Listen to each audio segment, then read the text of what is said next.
कशी होतं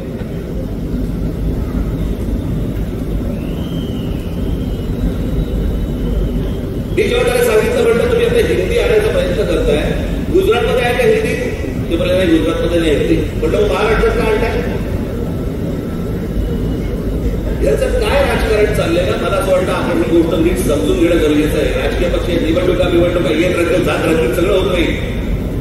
मी मागे वाटत म्हणाल होतं ना, एकदा तुमची भाषा संपली आणि तुमची एकदा जमीन गेली, जगाच्या पाठीवर तुम्हाला कसलंही स्थान नाही, कसलंही स्थान नाही. मी आता मुद्दा करून तुम्हाला आता गुजरात मधली जागेची परिस्थिती म्हणजे शेती जमीन बघा, शेतीची जमीन गुजरात मधली काय परिस्थिती आहे.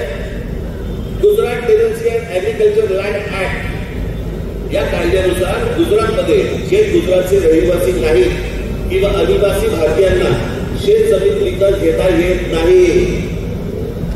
म्हणजे उद्या जर समजा तुम्ही महाराष्ट्रामध्ये जर समजा गुजरातला गेलात, तुम्हाला शेत जमीन विकत घेता येणार नाही. हे भारतामध्ये चालू आहे, हे आपल्या देशातच चालू आहे. ज्या राज्याचे पंतप्रधान आणि गृहमंत्री हे दोन्ही एका ज्या गुजरात राज्याचे आहेत, त्यांच्या राज्यामधली शेत जमीन या देशातला कोणीही नागरिक जाऊन विकत घेऊ शकत नाही.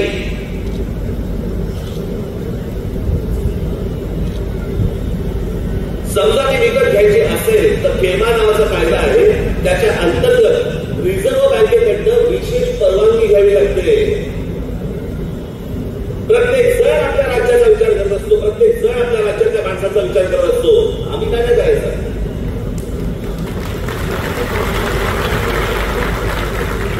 आज आमच्याकडे इथे रायगड जिल्ह्यामध्ये कोण जमिनी घेत आहेत, कोण येते, कोण राहत आहे, काय चाललंय माहिती नाही. ठाणे जिल्ह्यामध्ये आमच्या कोण येते, कोण राहते, कोण जमिनी विकत घेते माहिती नाही.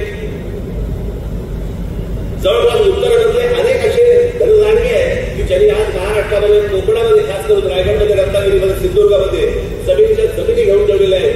आमचेच लोक विकत आहेत. आमच्या लोकांना एवढंही कळत नाहीये की यांना आम्हीच संपणार आहोत.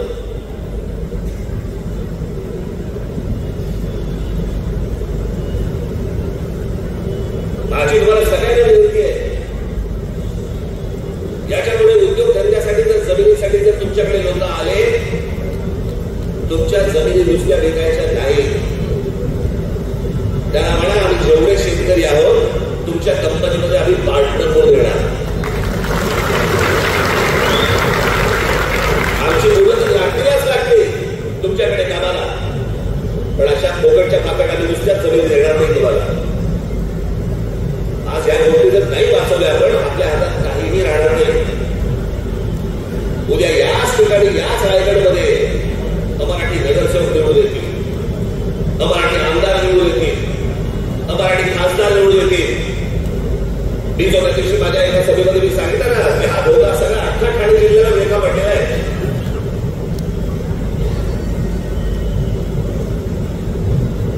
आज विमानतळ येत आहे, तिथे अगोदर एक कोर्ट आहे.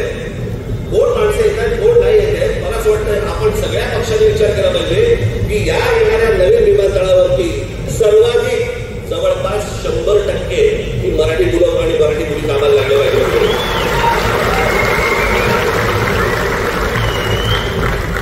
कारण कोणीतरी उद्योगपती येणार, तुमच्याकडच्या जमिनी घेणार, तुमच्याकडचे धंदे घेणार आणि वाटेल तो खेळणार काय.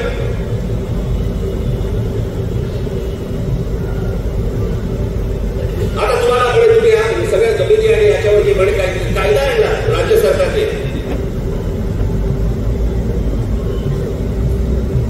तुम्ही कोण आहात तर अर्बन नक्षल आहात. शहरामध्ये राहणारे नक्षल. तुम्ही जर विरोध केला, कुठच्या प्रकल्पाला विरोध केला तर सरकार तुम्हाला अटक करू शकतं. एकदा करूच दे.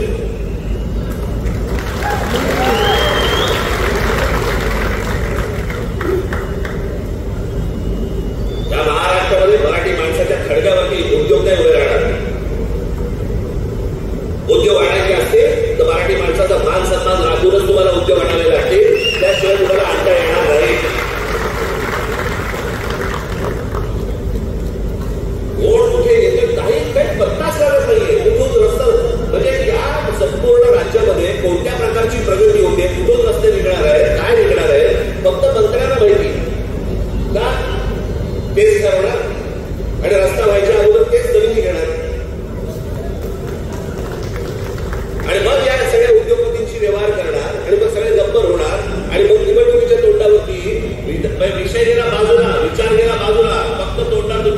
फेकून मारणार आणि तुमच्याकडनं मत घेणार.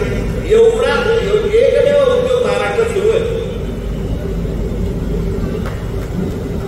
कोणी त्याच्या खोलात जाऊन बघायला तयार नाही, कोणी त्याच्या खोलात जाऊन विचार करायला तयार नाही की याच्या पुढे काय होणार आपलं. थोडक्यात जमिनी विकायच्या, तुमच्याकडे काहीतरी चिटून पेटून काहीतरी घेणार आणि मग जे पैसे आले ते पण काढायला मोकळेच आहे. सर्वाधिक डान्सबार हे रायगड जिल्ह्यामध्ये बंद झाले होते ना. मग अनधिकृतरित्या एवढे डान्सबार हे सगळे रायगड जिल्ह्यामध्ये, तेही कोणाचे, तेही मराठी लोकांचे. म्हणजे इथून प्रेरणा गेला की डान्सबारच्या नादी लावून तिकडून मिळून घ्यायचं. अवा रायगड जिल्हा आहे ना, आमच्या शिवछत्रपतींची राजधानी आहे तिथे. कल्याणच्या सुभेदाराची खडा नारळाने मोठी घडवून परत पाठवणी करणारा आमचा राजा, त्याची राजधानी इथे असताना त्या रायगडमध्ये डान्सबार सुरू आहे. तुम्हाला पूर्ण भरकटवून टाकायचं. तुमचं मूळ विषयांकडे लक्षच नाही गेलं पाहिजे, वेगळेच विषय आणायचे. आता कालच मागे कोणतरी आणलं की आता काहीतरी महाराष्ट्र राज्य स्वतः गुजराती साहित्य संमेलन बनवतोय. बरोबर आहे, व्यापाराच्या चोपड्यांमध्ये, पुस्तकाच्या चोपड्यांमध्ये लक्ष दिलं तर जास्ती बरं. पण हे काय चालू आहे, हे नुसतं गुजराती माणसाबद्दलचं प्रेम नाहीये. मराठी माणसाची आणि गुजराती माणसाची लागावी इथे भांडण व्हावी, त्यात आपण मतं कशी काढू शकतो, काय काय करता येईल, याच्यासाठीचे उद्योग आहेत, दुसरं काही नाहीये. त्याला वाटलं होतं की लगेच राज ठाकरे आणि बाकी सगळे लज्जेला होते, आम्ही सगळेजण रिॲक्ट होऊ त्याच्यावरती. होणार नाही. आम्हाला जे पाहिजे तेच आम्ही करू, तुम्हाला जे पाहिजे ते आम्ही करणार नाही, बिलकुल करणार नाही. ज्या वेळेला समजेल की तुमच्या कृतीत महाराष्ट्राला रस लागतंय, त्यावेळेला अंगावरतीच येऊ.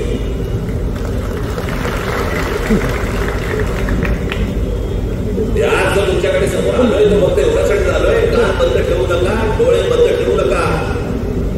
आपल्या आजूबाजूला काय नक्की चालू आहे याच्यावर तुमचं बारीक लक्ष असलं पाहिजे. खास करून माझ्या तरुणींना आणि तरुणांना मी सांगेन की काय चालू आहे रायगड जिल्ह्यामध्ये याच्यावर लक्ष ठेवा. तुम्ही विकले जाता, तुमच्या पायाखालची जमीन निसटते आहे, उद्या तुमची भाषा पण निघून जाणार. आणि मग नंतर कालांतराने नेहमी सांगत कालांतराने पश्चातापाचा हात फक्त कपाळावरती मारत बसावा लागेल तुम्हाला. दुसरं तुमच्या हातामध्ये काही राहणार नाही. पैसे कमवले पाहिजे, पैसे प्रत्येकाने कमवले पाहिजे. तुमच्या प्रत्येकाकडे पैसे आले पाहिजेत, तुमची कुटुंब उभी राहिली पाहिजे. सगळ्या गोष्टी उभ्या राहिल्या आहेत, महाराष्ट्र निघून नाही.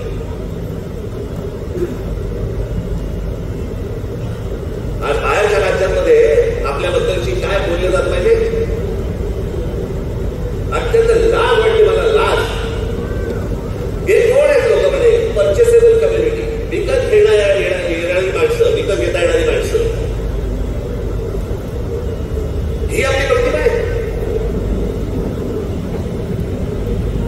जे सतत चालत आल्यावर 125 वर्ष राज्य केलेला हा महाराष्ट्र या हिंद प्रांतावरती, तो विकला जातो, तो विकाऊ आहे. त्याची माणसं विकली जातात. आपलं सगळं जमीन देखील, सगळं भाषा विषय, सगळ्या गोष्टी सोडून त्याला तयार होतं. असं आपण आपला महाराष्ट्र आहे. कशासाठी कळ ठेवायचे शिवाजी महाराजांचे डेकोरेशन करून या गोष्टी शिकवल्या या माणसाने आम्हाला.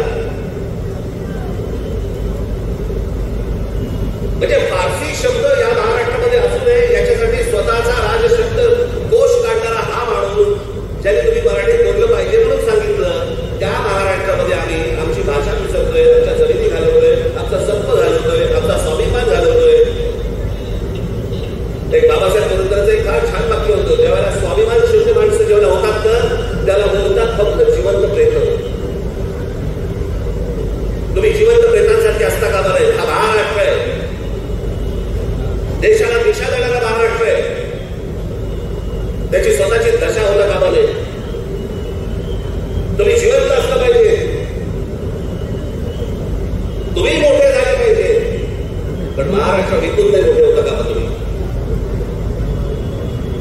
इतरांच्या आहार जाऊन नुसत्या फक्त जमिनी देऊन टाकायच्या, दुसरे उद्योग येत आहेत, बाहेरची माणसं येत आहेत. इथे महाराष्ट्रावरून तुम्ही बोलत असतात की बिहाराच्या विरोधात आणि उत्तर प्रदेशाच्या विरोधात. गुजरातमध्ये आता दोनदा झालं, दोनदा त्याशी म्हटलं ना, दोनदा बिहारांना हाकलून दिले. पहिल्या वेळेला 20,000 लोकांना हाकलून दिले. 20,000 लोक. कोणी काय आंदोलन केलं होतं?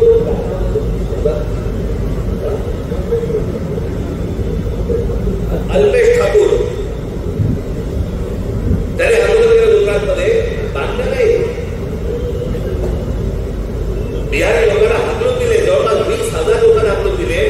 त्या अल्पेश ठाकूरला नंतर भारतीय जनता पक्षामध्ये घेतलं गेलं आणि त्याच्यानंतर त्या अल्पेश ठाकूरला गुजरातमध्ये त्याला आमदार केलं गेलं. म्हणजे 20,000 बिहारांना हाकलून देणाऱ्या माणसाला गुजरातमध्ये जसं सरकार होतो, जेव्हा राज ठाकरे बोलतो तो संकुचित देशद्रोही कसा असतो? आता पण परत बिहारांना हाकलून दिले. म्हणजे आपापली राज्य कशी व्यवस्थित करतात बघा. आणि आमच्या राज्यामध्ये फक्त हे गोंधळ घालण्यात येत आहे की तुम्ही हिंदी शिकली पाहिजे, बाहेरच्या राज्यातल्या लोकांना घेतलं पाहिजे. या सगळ्या गोष्टी आता सुरू आहेत. माझी तुम्हाला सगळ्यांना विनंती आहे, जेव्हा इथे सभा घेईल तेव्हा मी बाकीच्या इतर सगळ्या गोष्टी बोलीलच. परंतु आज आजच्या या जयंतरावच्या आमंत्रणाच्या निमित्ताने, तुमच्या पक्षाच्या वर्धापन दिनाच्या निमित्ताने मला तुमच्यासमोर येता आलं. 4 शब्द 2 शब्द तुमच्यासमोर मला बोलता आले. माझी तुम्हाला सगळ्यांना विनंती, हात जोडून विनंती आहे की जागे राहा, कान उघडे ठेवा, डोळे उघडे ठेवा, सतर्क राहा.